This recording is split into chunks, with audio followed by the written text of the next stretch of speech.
السلام علیکم ورحمۃ اللہ وبرکاتہ۔ آج میں یہ کہوں گا کہ آج جس طرح کے چاہے حالات میں جو عجیب سی تبدیلیاں واقع ہو رہی ہیں، اس والے سے میں کہوں گا کہ ہم بھی اسی زمانے میں رہنے والے ہیں۔ زمانے کی حقیقت یہ جہاں بیدانہ،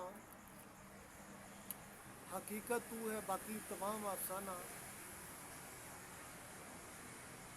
کسی نے دوش دیکھا ہے نہ فردہ، فقط امروز ہے تیرا زمانہ۔ تو ہم بھی اسی دنیا میں رہنے والے ہیں، اور ہمیں بھی چاہے جتنی زیادہ انفارمیشن شیئرنگ ہو رہی ہوتی ہے، چاہے اس میں غلط بھی ہو صحیح بھی ہو، مگر دنیا کے حالات سے ہم بھی باخبر ہیں اور دیکھتے ہیں کہ چاہے کیا ہو رہا ہے ہمارے معاشرے میں۔ اور دیکھا جائے تو جھوم جھوم خود ساختہ سوچیں پروان چڑھ رہی ہیں، اور بے معنی سے من گھڑ سے نظریات تو معاشرے کی تباہی کا یہ چیزیں باعث بن رہی ہیں۔ ایک طرف ہندوتوا نظریے والے حکمران ہیں جو مذہب کے نام پہ ووٹ حاصل کر رہے ہیں، اور دوسری طرف نتن یاہو ہے، وہ بھی مذہب کارڈ استعمال کر کے اپنا ووٹ حاصل کرنا چاہ رہا ہے۔ اور اسی طرح امریکہ جو ہے وہ اپنی سالمیت اور بے معنی سے خدشات ظاہر کر کے لوگوں کو جنگل کی طرف جھونک رہا ہے، کتنے سالوں سے ہم دیکھ رہے ہیں۔ تو لہٰذا وہاں پہ بھی، اور کبھی تو ان کی ہیلری کلنٹن تھی غالباً، اس کا نام میرے ذہن میں اب، وزیر خارجہ نے ایک دفعہ تو صلیبی جنگوں کا آغاز کے نام سے اس نے الفاظ بول دیے تھے، اور پھر بعد میں اس نے تردید کی، مگر اس تردید سے کچھ نہیں ہوگا۔ اگر دیکھا جائے تو یہودی اور عیسائی مل کے دنیا کے امن کو تباہ کر رہے ہیں، یہ ان کے سابقہ ریکارڈ سے باہر ہے۔ اور موجودہ جو ابھی حالیہ ہی دنوں میں جو فلسطین اور غزہ میں جو صورتحال بن چکی ہوئی ہے، اور جو لبنان پہ اور کیسے ایران پہ اٹیک کرنے کی وہ پلاننگ کر رہے ہیں، اور یہی نہیں ہے وہ جیسے کہ اسرائیل کا جو انہوں نے خیالی پلاؤ بنایا ہوا ہے، اور حقائق کیا ہیں۔ میں تو صرف ایک ہی اس حوالے سے بات کروں گا کہ جب مرد مومن اپنی مقام سے پرے چلے جائے گا، مرد مومن کا تصور ختم ہو جائے گا،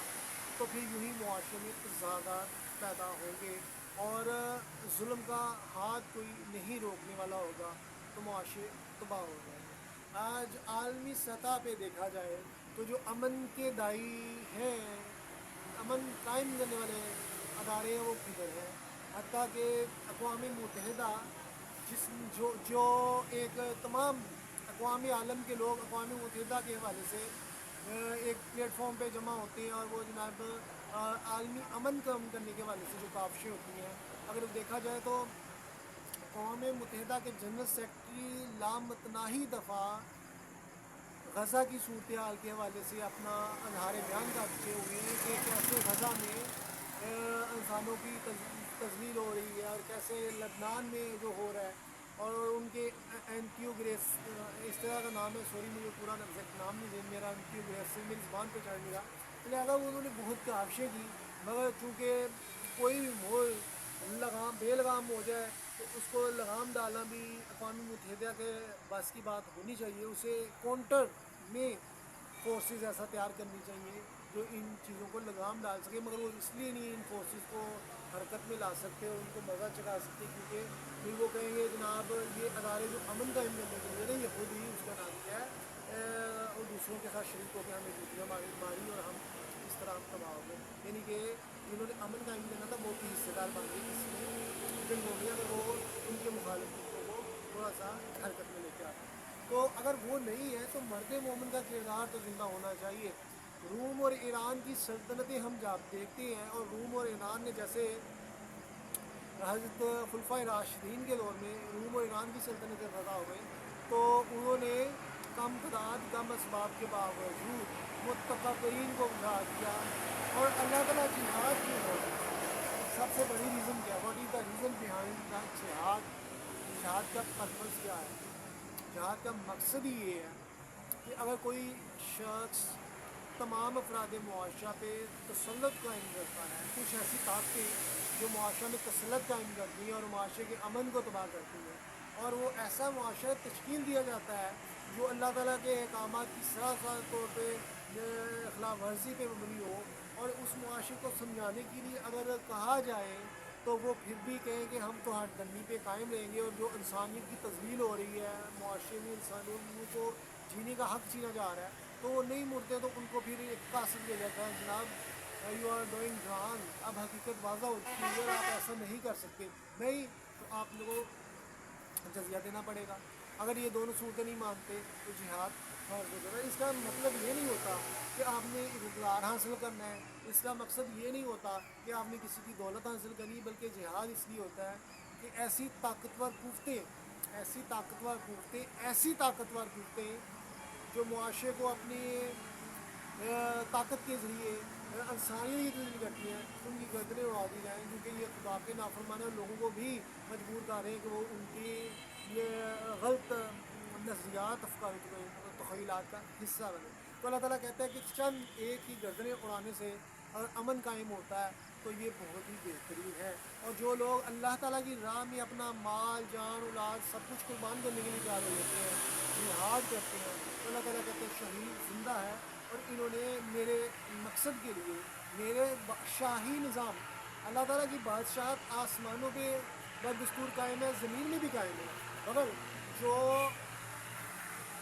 نافرمان ہے ان کو لگام کون ڈالے گا؟ اللہ تعالیٰ کہتے ہیں ایسے نہیں کہ میرا مرد مومن، میرا مرد مجاہد ہی ان کو لگام ڈالے گا اور ان کو بتائے گا کہ کس طرح تم نے کائنات کے نظام میں شیطانیت کا نظام رائج کیا ہے۔ اور پھر اب آپ کو یہ بات عجیب لگ رہی، تو آپ یہ دیکھیں کہ آج ہماری سوسائٹی میں اگر کوئی حقیقی معنوں میں اسلام کی تعلیمات کے آئین مطابق نہیں چل رہا تو وہ حقیقت میں شیطان کا اعلیٰ کار ہوگا، کہ وہ سچ بھی نہیں بولتا، حرام مال کھا رہا ہے، لوگوں کی ہاتھ زبان اس سے محفوظ نہیں ہے، لوگوں پہ دست درازی کرتا ہے، تو اسلام تو کہتا ہے کہ زبان ہاتھ اس سے محفوظ ہے، بلا وجہ کسی کو تنگ نہ کیا جائے، اور کسی کو بھی ایسے گلٹی ڈکلیئر کر کے تنگ نہ کیا جائے۔ تو لہٰذا اسی طرح مچھر بہت زیادہ بیٹھنا مشکل ہو رہا ہے، تو اسی لیے اسلام کہتا ہے کہ قانون کو ہاتھ میں لے، ریاست کی تابع داری اختیار کی جائے۔ اگر ریاست آئین اچھے آپ کو بنیادی اصولیات دے رہی ہے، اس میں قانون، لا اینڈ آرڈر ہے، اور آپ کسی ریاست کو چیلنج نہ کریں، میری ریاست کے تابع رہیں، مگر ایسی غیر مسلم قوتیں جو عالمی امن کو تباہ کر رہی ہیں، ایسی غیر مسلم قوتیں جو اسلام کی خلاف پروپیگنڈا کر رہی ہیں، ایسی عالمی قوتیں جو غریبوں، لاچاروں اور مسکینوں کو تباہ کر رہی ہیں، ان کے خلاف بھی جہاد فرض اللہ تعالیٰ کر دیتا ہے، کیونکہ جہاد، اور جو کہتے ہیں کہ جناب اب تو سسٹم جو ہے نا وہ بالکل اب میں سمجھتا ہوں فلسطین اور لبنان اور اس طرح جتنے بھی اسلامی ممالک کے لیے یہ اسرائیل اور امریکہ رسک بن چکے ہیں، اور تمام عالم اسلام کے لیے فرض ہو چکے ہیں وہ جہاد کا اعلان کریں اور یہودیوں کو ان کے ملک میں ٹھوک دیا جائے۔ اور کہتے ہیں کہ یہ میرا فتویٰ غلط ہے، یا میری بات غلط ہے، یا میری باتیں ٹھیک نہیں ہیں، تو پھر وہی آپ کو اگر ان کے مسلمان کا درد نہیں ہے نا، تو سرکار کی جس کو میری امت کا درد نہیں ہے وہ اس سے میرا کوئی تعلق نہیں ہے، اتنے ایسے الفاظ سرکار نے استعمال کیے ہیں۔ اور دوسری طرف دیکھا جائے تو اگر جہاد فرض نہیں تو پھر جب حضرت امام مہدی علیہ السلام آئیں گے اور حضرت عیسیٰ علیہ السلام آئیں گے اس وقت بھی تو جہاد ہوگا، ادھر بھی تو کوئی بھی ملک جہاد نہیں کرے گا، بلکہ انفرادی طور پہ ایک جہاد کا اعلان ہوگا، اور پھر بیعت کی جائے گی امام مہدی علیہ السلام کے ہاتھ میں، اور مسلم مجاہدین فتوحات کے سلسلے اور جھولے جھنڈے گاڑیں گے۔ تو لہٰذا سب سے پہلے ہم میں سیلف کنٹرول ہوگا، اپنی ذات کا محاسبہ نفس کریں گے تو ہم جہاد کریں گے نا۔ اگر ہم شیطان ہمارے اوپر لاگو ہو جاتا ہے تو ہم تو اپنا موقف بھی صحیح طرح سے بیان نہیں کر پاتے، ایک اچھے مسلمان ہونے کے حوالے سے ہم اپنا موقف بیان نہیں کر پاتے، یا ہم اللہ تعالیٰ کے حوالے سے اپنی ناپسند کا اظہار نہیں کر پاتے، بلکہ ہم کرائم میں ملوث ہوتے ہیں،